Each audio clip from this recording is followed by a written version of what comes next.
The hiss of the aerosol can was the soundtrack to Elena's life.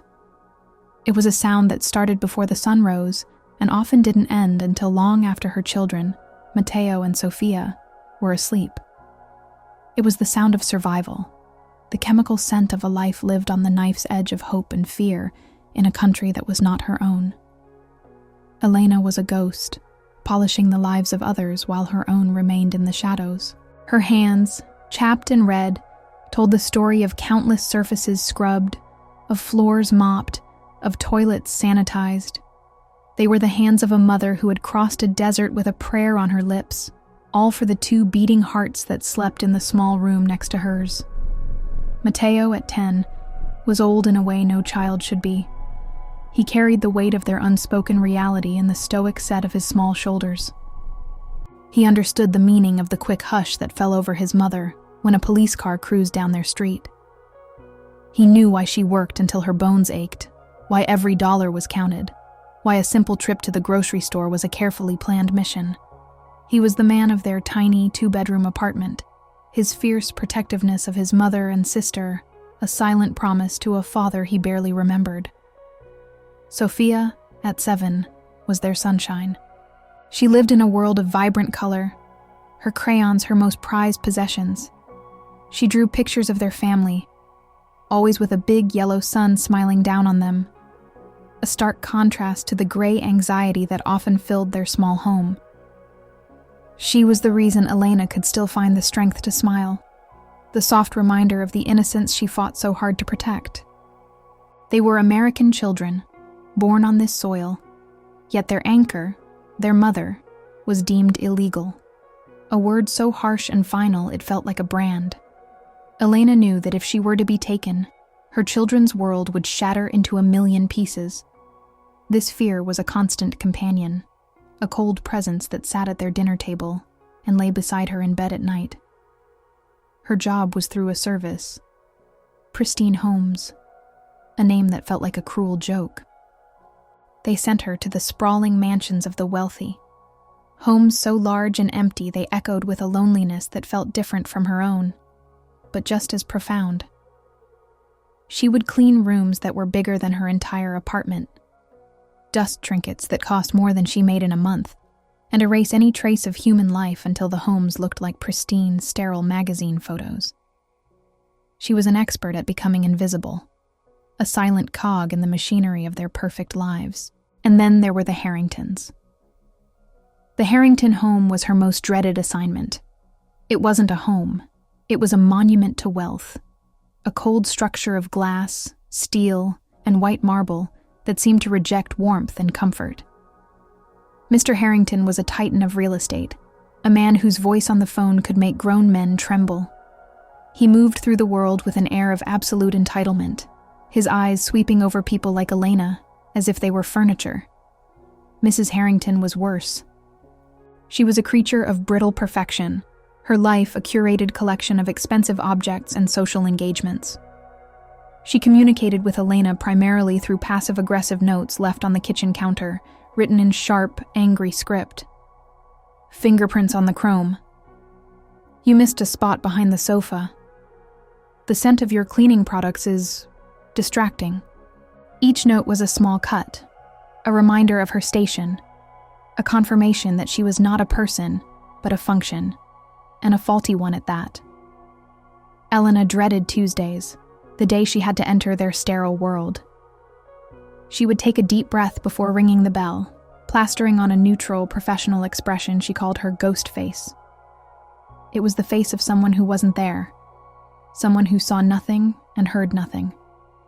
It was the only armor she had. One particular Tuesday, the air in the Harrington mansion was even more frigid than usual.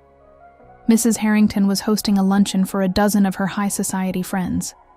Elena was tasked with keeping the kitchen spotless and being on hand to clean up any spills immediately.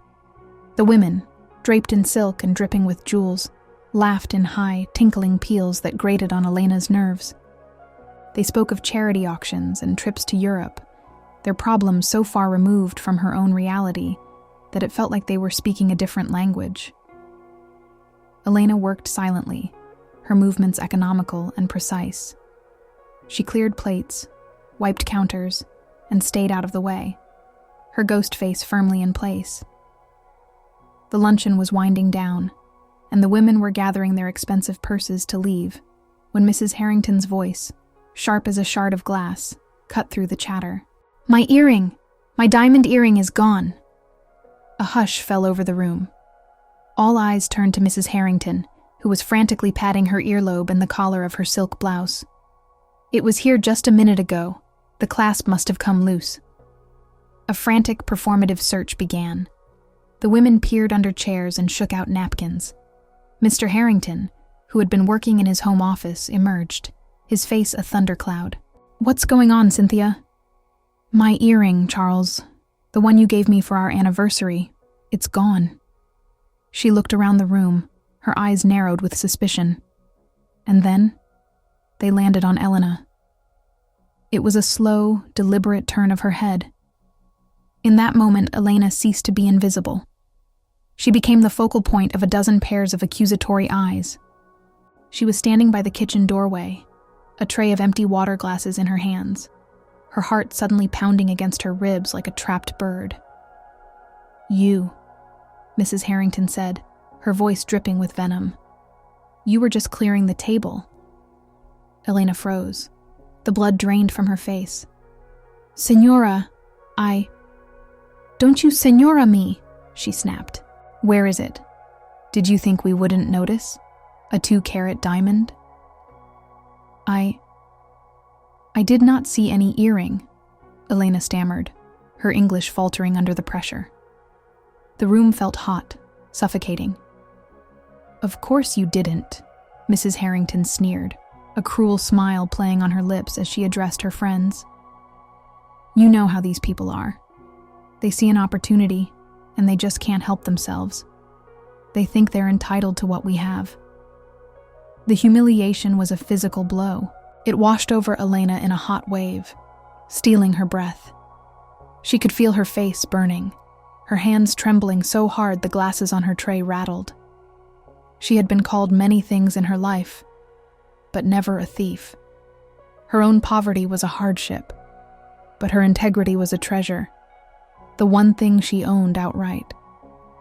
"I am not a thief," Elena said, her voice quiet but firm, finding a sliver of her strength. "We'll see about that," Mr. Harrington boomed, pulling out his phone. "I'm calling the police. We'll have them search her and her belongings. We'll get to the bottom of this." Panic, cold and absolute, seized Elena. The police. The one word that every undocumented person dreads. An investigation, questions, a background check. It would all lead to the same place. A cage, a bus, a border, and her children. Oh God, my children. Mateo was home from school with a slight fever. She had brought him with her today because she couldn't afford a sitter and couldn't miss the day's pay. He was supposed to be resting quietly in the small staff lounge, but she knew he would have heard the commotion. As if summoned by her thoughts, Mateo appeared in the hallway behind her. His small face was pale, his eyes wide with fear. He saw the angry faces of the Harringtons, the circle of staring women, and the terror in his mother's eyes. He ran to her side, grabbing her leg, his small body trembling. "Mama?" he whispered, his voice shaking. "What's wrong?" Elena's heart shattered. She looked down at her son, and then back at the cold, merciless face of Cynthia Harrington. In that moment, Elena wasn't just a cleaner being accused of theft. She was a mother, backed into a corner, her worst nightmare unfolding in a sterile mansion that smelled of expensive perfume and baseless suspicion. And as Mr. A. Harrington spoke into the phone, his voice calm and authoritative as he requested police assistance, Elena knew her carefully constructed, fragile world was about to be torn apart. The wait for the police was an eternity, measured in the frantic thumping of Elena's heart. The guests, their appetite for drama sated, made their awkward exits, murmuring insincere sympathies to Mrs. Harrington. They cast fleeting, curious glances at Elena, who stood frozen by the kitchen door, her arm wrapped tightly around Matteo. He had buried his face in her side, refusing to look at anyone. Elena could feel his small body shaking, and she stroked his hair, whispering soothing words in Spanish she didn't feel herself.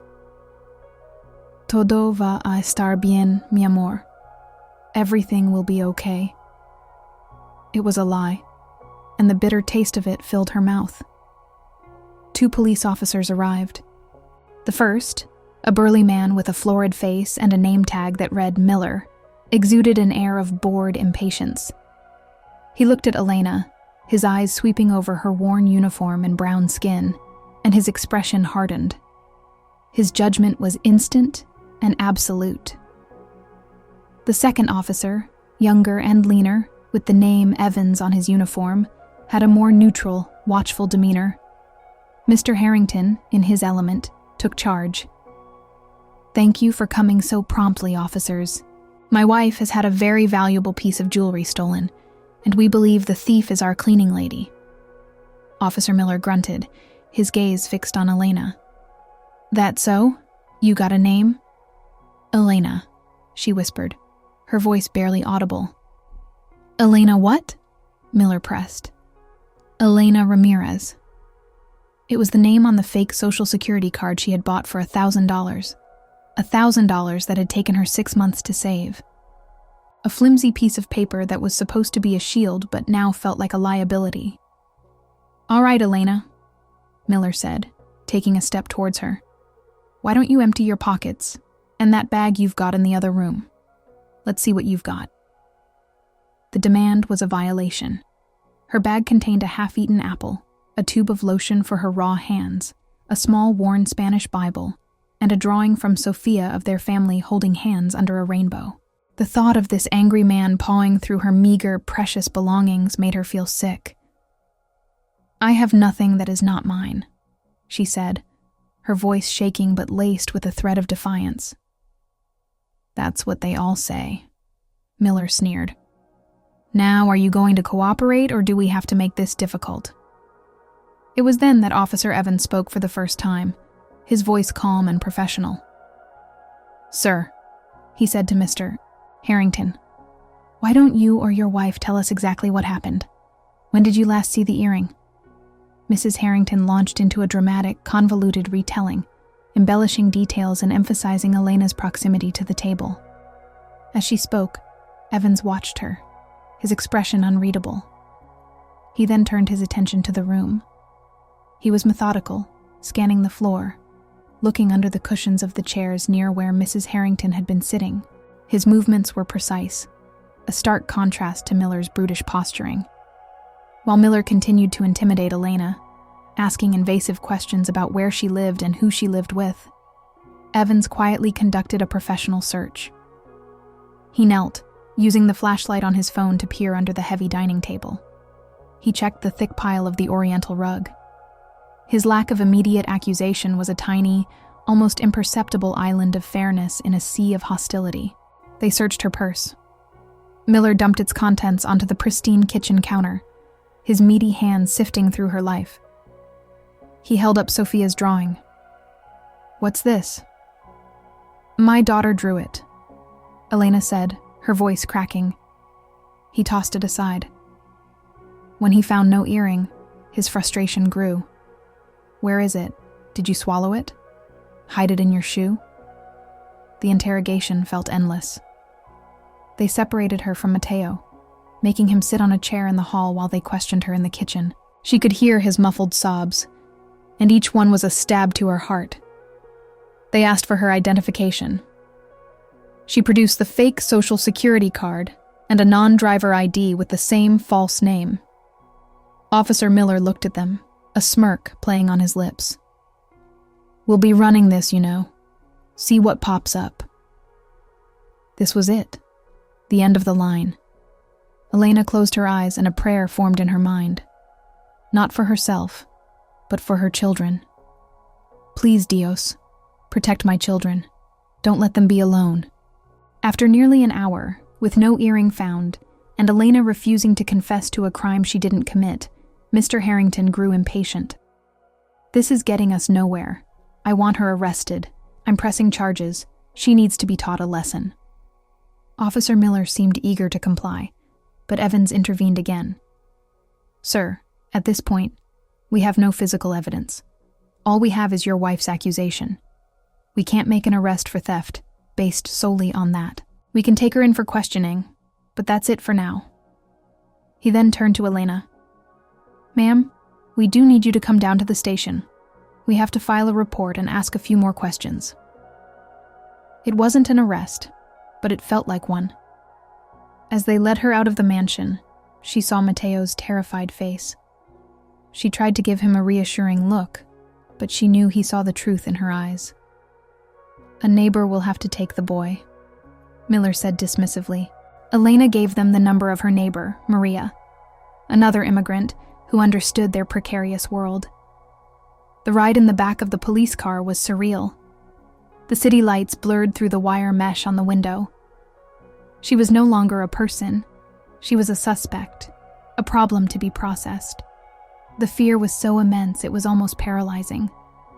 But underneath the fear, a slow-burning anger began to smolder. The injustice of it all, the casual cruelty of the Harringtons. They had tossed her life into a bonfire simply because they could, because she was disposable to them. What do you think about this situation? Is it ever okay to make an accusation without absolute proof, especially when you know the consequences for the other person could be devastating? Who do you think holds the most responsibility here? The person who makes the accusation, or the system that allows such an accusation to ruin a life? Let me know your thoughts in the comments. And while you're there, please don't forget to like this video and subscribe to the channel so you don't miss the conclusion of Elena's story. We'd also love to know your age and where you're watching from, and if you've ever witnessed or experienced a situation where someone was unfairly judged. Your stories matter to us. The police station was a cold, impersonal maze of beige walls and flickering fluorescent lights. The air smelled of stale coffee and disinfectant. Elena was led to a small windowless room and told to wait. Hours crawled by. Every time the door opened, her heart leaped into her throat. She thought of Mateo and Sofia. Was Maria able to pick up Sofia from school? Were they scared? Were they hungry? Her own hunger was a distant ache, overshadowed by the all-consuming terror for her children. Finally, Officer Evans came into the room. He sat down opposite her, a file in his hand. His demeanor was still professional, but she thought she detected a flicker of something else in his eyes. Doubt. "Ms. Ramirez," he began, "we ran your information, and frankly, it's a mess. Your social security number doesn't match your name. There are inconsistencies." Elena's blood ran cold. She remained silent, her hands clasped tightly in her lap. "I'm not an ICE agent," Evans said, his voice low. "My job is to investigate a theft. And right now, the story isn't adding up, Mrs. Harrington was very emotional, very certain. But there are details. She said the earring had a screwback clasp. Those are very secure.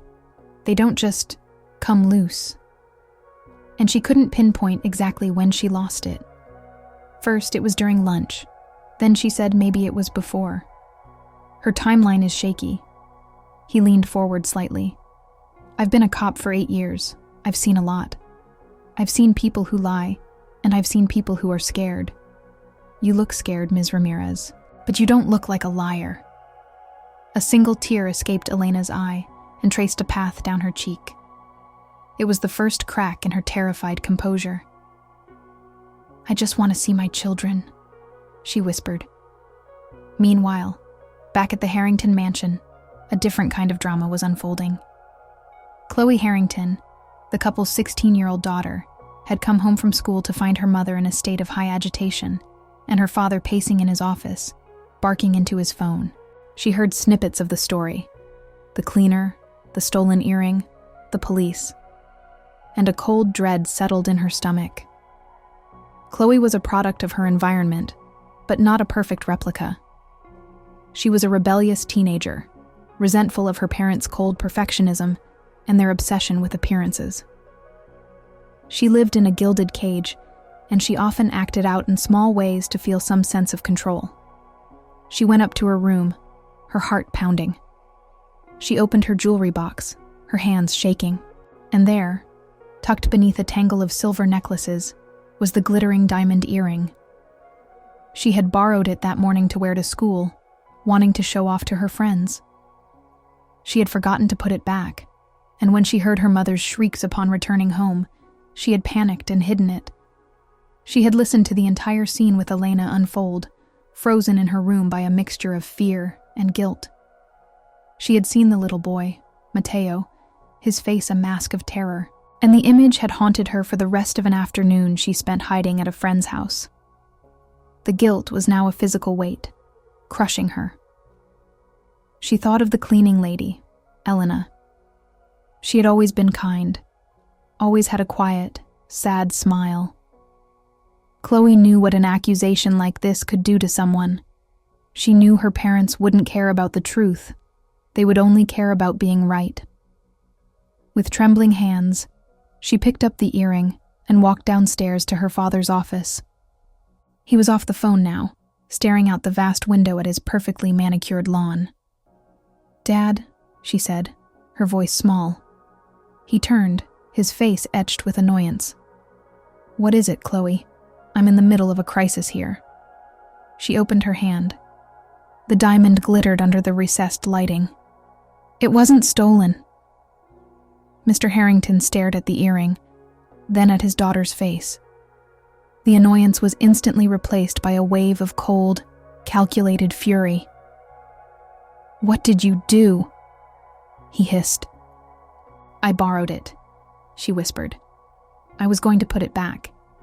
And then Mom started screaming, and I got scared." He snatched the earring from her palm. For a long moment he was silent, his mind working, the gears turning.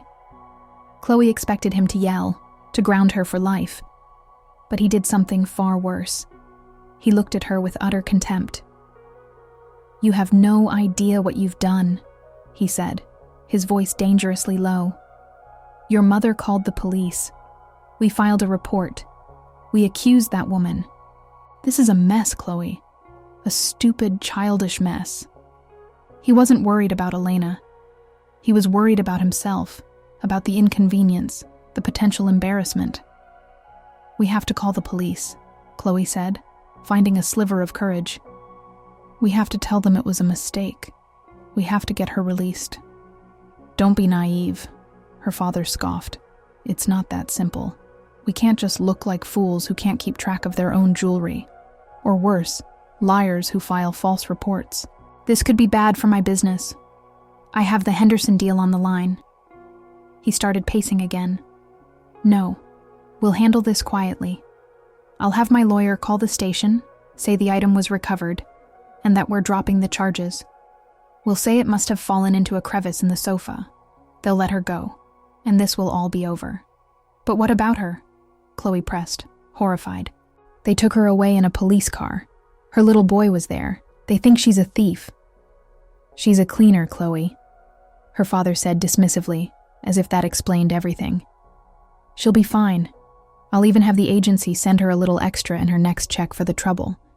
Now go to your room and don't say a word of this to your mother. I'll handle her." Chloe stood there, stunned into silence by his callousness. He wasn't going to make it right. He was going to sweep it under the rug. The image of Matteo's terrified face flashed in her mind again. She looked at her father, truly looked at him, and saw not a powerful, respectable man, but a hollow, selfish coward. And in that moment, something inside her shifted for good. Late that night, Elena was finally released. A stone-faced officer handed her a plastic bag with her belongings and told her the charges were being dropped. No apology, no explanation, just a curt dismissal. She walked out of the station into the cold night air, her body trembling with a mixture of relief and rage. Maria was waiting for her, having borrowed a car to come get her. The hug they shared was one of deep, unspoken understanding. When she finally walked into her apartment, the sight of Matteo and Sofia asleep in the same bed, clinging to each other, broke her heart. She knelt beside them, stroking their hair, tears of gratitude and sorrow streaming down her face. She was free, but she was not the same. She had been violated, humiliated, and terrified. She had lost her job with the agency, which called the next morning to say the Harringtons no longer required her services, and that, under the circumstances, Pristine Homes had to let her go. The next few days were a blur of fear and uncertainty. The rent was due. The fridge was getting empty. The smoldering anger within her grew. They thought they could just break her and walk away. They thought she was nothing. Then, there was a knock on the door. It was a sharp, confident knock that did not belong in her apartment building. She opened it to find Mr. Harrington standing there, impeccably dressed in a tailored suit, looking utterly out of place. He didn't bother with pleasantries. He held out a thick envelope. "Mrs. Ramirez," he said, his voice smooth and transactional. "I understand there was a misunderstanding the other day. The item was recovered. It seems it had fallen deep into a sofa cushion. A silly mistake." He wasn't even looking her in the eye. "A mistake?" Elena said, her voice dangerously quiet. "Yes, and for the inconvenience, I'm prepared to offer you this. It's $10,000, in cash. All I require is that you sign this simple non-disclosure agreement. It just confirms that the matter is settled amicably and prevents any future complications." He was trying to buy her silence. He was trying to erase what they had done. Elena looked at the envelope, then at his arrogant, unfeeling face. She thought of her children sleeping in the other room. $10,000 would solve so many of her problems. It would be a lifeline. The voice of fear in her head screamed at her to take it, to sign the paper and disappear back into the shadows. But then she thought of the humiliation. She thought of Matteo's sobs. She thought of the cold sneer on Officer Miller's face and the crushing weight of injustice. And she realized that her silence was the last thing she had left to sell, and her dignity was not for sale at any price. She lifted her chin, and for the first time, she looked Mr. Harrington directly in the eye, not as a cleaner, not as a suspect, but as an equal. "No," she said. Mr. Harrington's smug expression faltered. He blinked. "I'm sorry?" "I said no," Elena repeated, her voice ringing with a newfound strength she didn't know she possessed. "I will not take your money. Your money cannot give me back the hours I spent in a cell, wondering if I would ever see my children again. It cannot erase the look of terror on my son's face, and it cannot wash away the filth of your wife's words when she called me a thief in front of a room full of people." She took a step forward. "You think you can just throw money at me and I will crawl away? You think because I clean your toilets that I have no honor? My hands are rough from work, senor, but they are clean. I work hard for my children. I teach them to be honest, to have respect. What do you teach your children? That you can buy and sell people's dignity?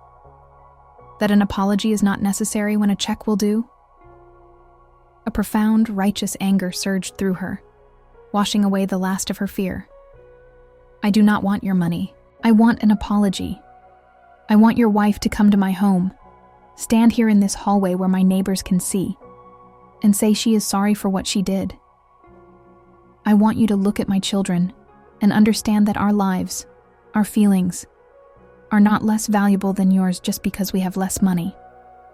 Mr. Harrington was speechless, his face a mixture of shock and fury. He was a man who was used to getting his way, a man who solved problems with his checkbook. He had no response for this.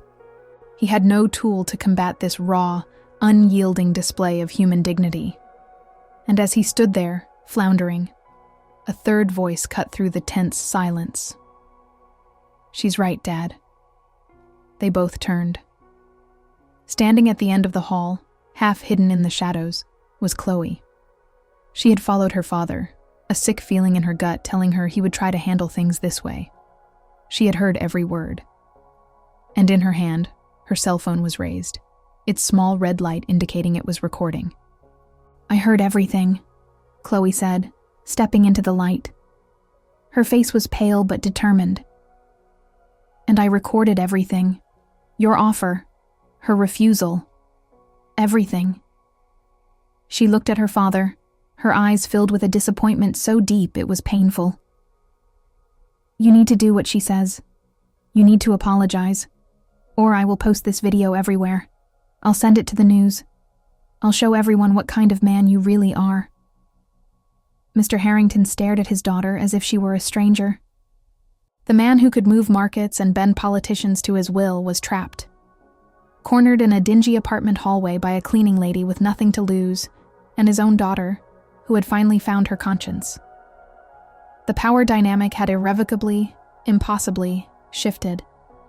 The apology was one of the most excruciating moments of Cynthia Harrington's life, forced by her husband, who was now terrified of the public relations nightmare Chloe was holding over his head. She stood stiffly in the hallway of Elena's apartment building. Her face was a mask of barely concealed fury and humiliation.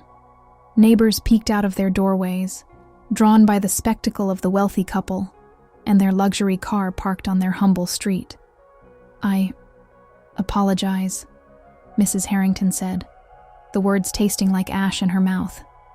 She was looking at a spot on the wall just over Elena's shoulder. "Look at me when you say it," Elena said, her voice calm and steady. Matteo and Sophia stood slightly behind her, holding her hands. She wanted them to see this.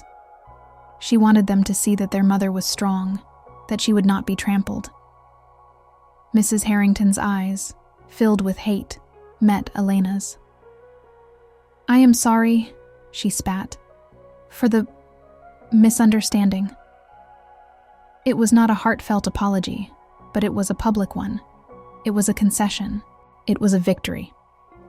Elena simply nodded, a silent acknowledgement that the debt had been paid, at least in part.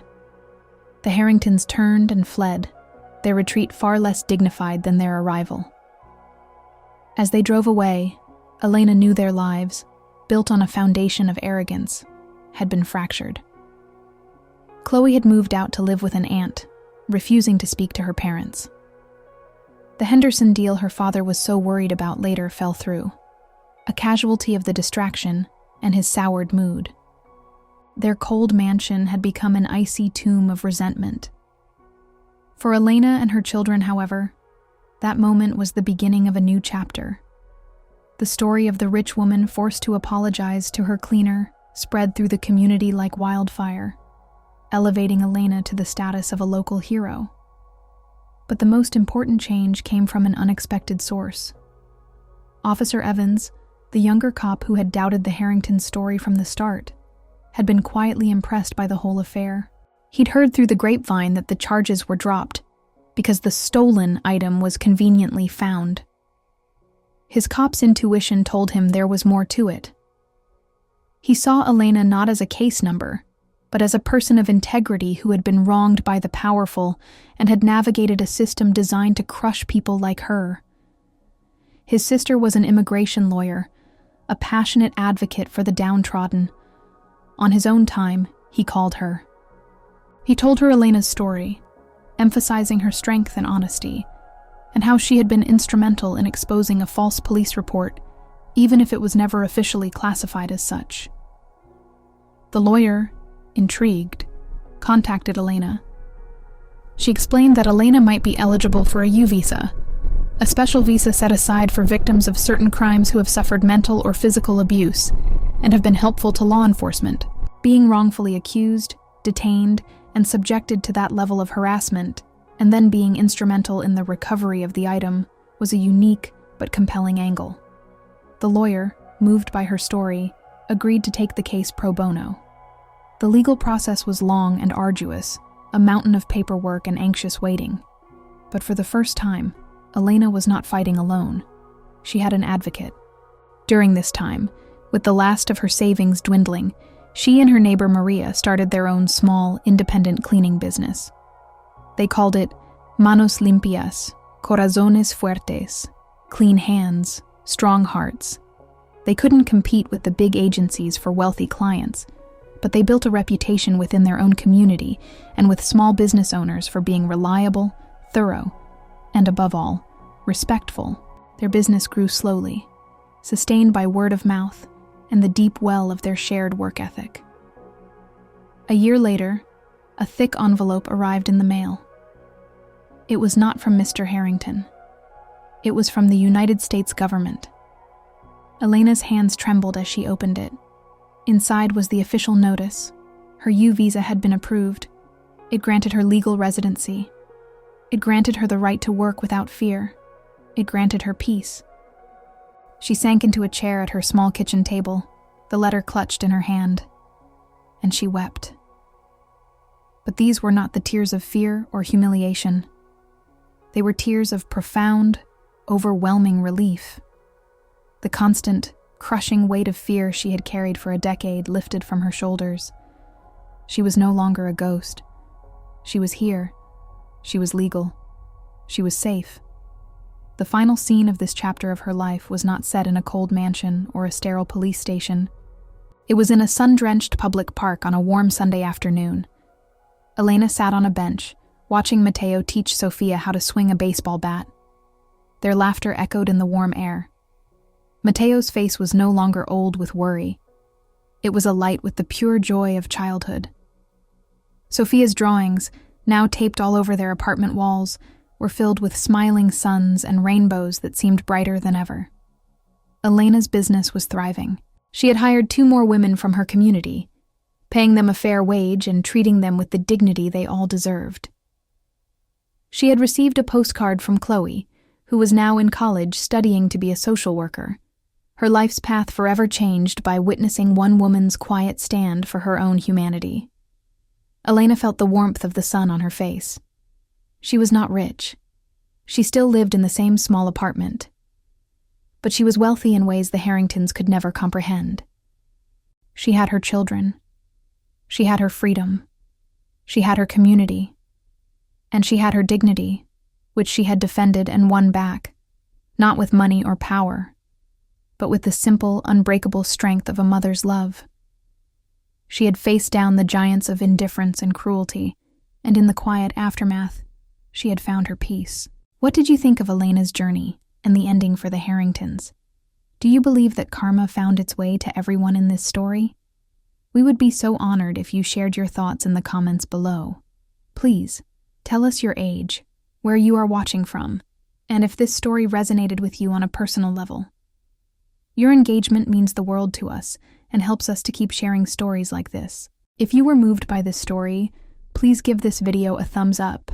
And most importantly, subscribe to the channel and hit the notification bell so you never miss another story of resilience, justice, and the incredible power of the human spirit. Thank you for watching and for being a part of our community.